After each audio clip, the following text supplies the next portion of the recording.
আসলে আমাদের বিষয়টা এমন যে সর্বঙ্গে ব্যথা ওষুধ দিব কোথা। এই বাংলাদেশ থেকে বছরে যেটা বলেছে 30,000 কোটি, এবং আমরা যদি ওইটাকে আরেকটু ধরি, যারা ট্যুরিজমে যাচ্ছে অর্থাৎ চিকিৎসার জন্য যাচ্ছে একজন, তার সাথে যাচ্ছে চারজন, ওইটা যদি হিসাব করি আমাদের বাংলাদেশ থেকে প্রায় 50,000 কোটি টাকা বিদেশে চলে যাচ্ছে, এবং তার বেশি টাকাই যাচ্ছে ইন্ডিয়াতে। তা এই জায়গায় আমরা যদি কাজ করি আমাদের এটাকে রোধ করতে হবে, মানে এটাকে কমাতে হবে। কিভাবে কমাবো?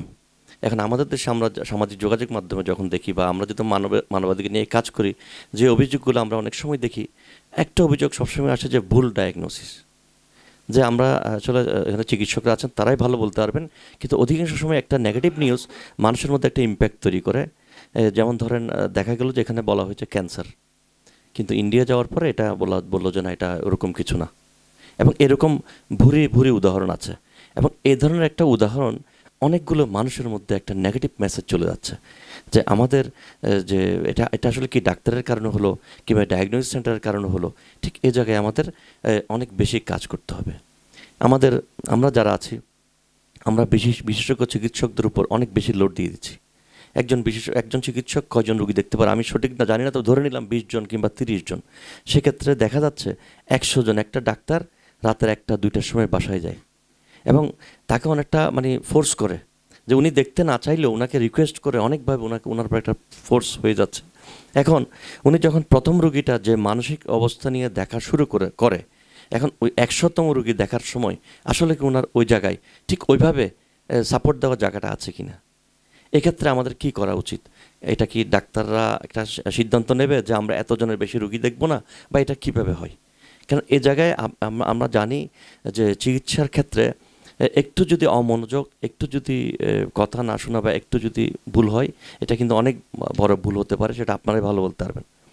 তো সেক্ষেত্রে যেমন আমাদের দেশে আমরা যেটা অভিযোগ পাই, একটা অভিযোগ খুব আছে, সেটা হচ্ছে যে অনেক ডাক্তার, অনেক ভালো উদাহরণ আছে, অনেক ডাক্তারের ভালো উদাহরণ আছে, কিন্তু কেউ কেউ বা অনেকে দেখা যাচ্ছে খুব কম সময় দিচ্ছে, এবং প্রশ্ন করলে একটু যদি, অনেক রুগী আছে একটু বিস্তারিত জানতে চায় বা বিস্তারিত বলতে চায়, ব্যাখ্যা দিতে চায়, থামিয়ে দেওয়া হয়।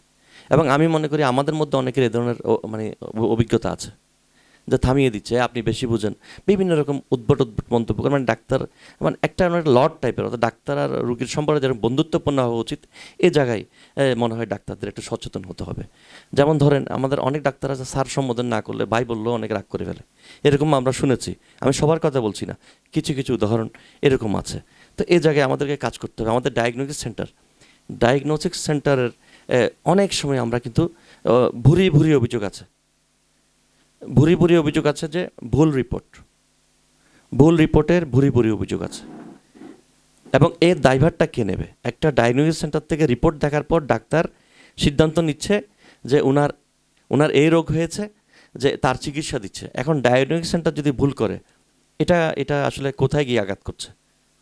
এটা তো ওই যে ডাক্তার যে রিপোর্ট দেখে চিকিৎসা দিচ্ছে, এটা তো উনি দায়ী না। সেই ক্ষেত্রে আমাদের কাজ করতে হবে।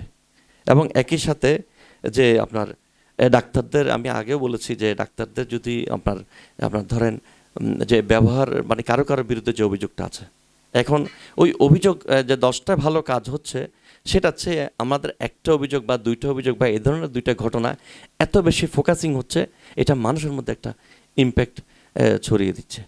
এবং বলা হচ্ছে চিকিৎসা সেবা যে সংস্থার জন্য বিদেশি হচ্ছে, আরে আসলে ভুল। আমরা যদি আমাদের চিকিৎসা সেবার যে ব্যয়ভার, তার সাথে যে আনুষঙ্গিক খরচগুলো দেখি, তাহলে এই চিকিৎসার ব্যয় অনেক অনেক অনেক অনেক বেশি। হ্যাঁ, কিন্তু আমরা কেন যাচ্ছি? অধিকাংশ ক্ষেত্রে এই ধরনের অভিযোগ আছে।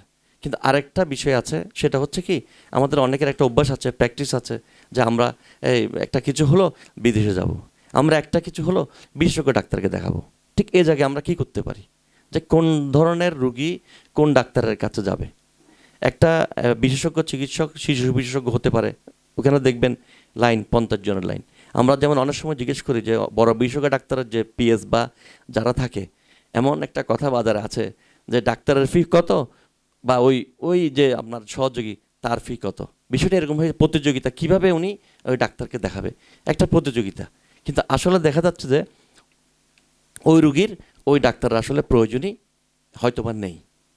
তা আমরা যদি চিন্তা করি যে আমাদের যে সমস্যাগুলো আছে, সবগুলো কিন্তু মানে ডাক্তাররা যে দায়ী সব ক্ষেত্রে তা কিন্তু নয়। যেমন সরকারি যে চিকিৎসা যেগুলো আছে আমাদের চট্টগ্রাম মেডিকেল কলেজের, একটু আগে তিনি বলছিলেন একদিনে 3,500 4,000 রোগী আউটডোর চিকিৎসা, মানে টোটাল আউটডোর মিলিয়ে প্রায় 4,000 4,500 মতো হবে, 4,500 রোগী চিকিৎসা নেই। কিন্তু আমরা যখন সরকারি হাসপাতালগুলোতে যাই তখন দেখি ওইখানে ডাক্তারদের আচরণ কিন্তু ভালো, কিন্তু কিন্তু সহযোগী যারা আছে, যে টোটালটা ডিপার্টমেন্ট শুধু ডাক্তার চালাচ্ছে না, ওইখানে ওয়ার্ড বয় থেকে শুরু করে দারোয়ান পর্যন্ত তাদের বিহেভিয়ার ডাক্তার না, তারা যেন ডাক্তারের আরও উপরে। তো এই যে নেগেটিভ ইম্প্যাক্ট, এটা তো ডাক্তারের উপর যাচ্ছে। হামলাটা কোথায় হচ্ছে? কিছু হলে ডাক্তারের উপর হামলাটা হচ্ছে। এবং আমি একটা শক্ত কথা বলে শেষ করব, যে আমাদের যে পেশা আছে, যে সাংবাদিক আছে, মানবাধিকার কর্মী আছে, বিভিন্ন পেশার লোকজন আছে, হ্যাঁ, প্রত্যেকের একটা দায়বদ্ধতা আছে যার যার জায়গা থেকে, যে প্রতিটা পেশায় ভালো মন্দ আছে, ভুল শুদ্ধ আছে।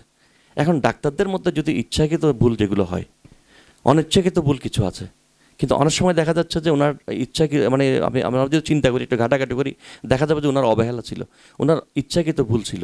সেক্ষেত্রে কি আসলে কি তারা আইনের আওতায় বা যে ডাক্তারের যে অ্যাসোসিয়েশন আছে তাদের মাধ্যমে বিচারিক প্রক্রিয়ায় এসেছে কিনা, বা কয়জন ডাক্তারকে বলা হচ্ছে যে আপনি চিকিৎসা সেবার জন্য অযোগ্য, সাংবাদিককে বহিষ্কার করা হচ্ছে, উকিলকে বলছে তুমি হবে না, তুমি বাদ। তারপর এভাবে বিভিন্ন পেশায় কিন্তু এরকম বিষয় আছে, তারা কি আইনের ঊর্ধ্বে? এই জায়গাটাও মনে হয় আমাদের সবাইকে সচেতন করতে হবে। অর্থাৎ ডাক্তারদের মধ্যে এই বিষয়টা প্রতিষ্ঠিত হতে হবে যে আমি যদি ভুল করি, আমি যদি আমার দিক থেকে যদি ভুল হয়, তবে আমাকেও দায়বদ্ধ থাকতে হবে।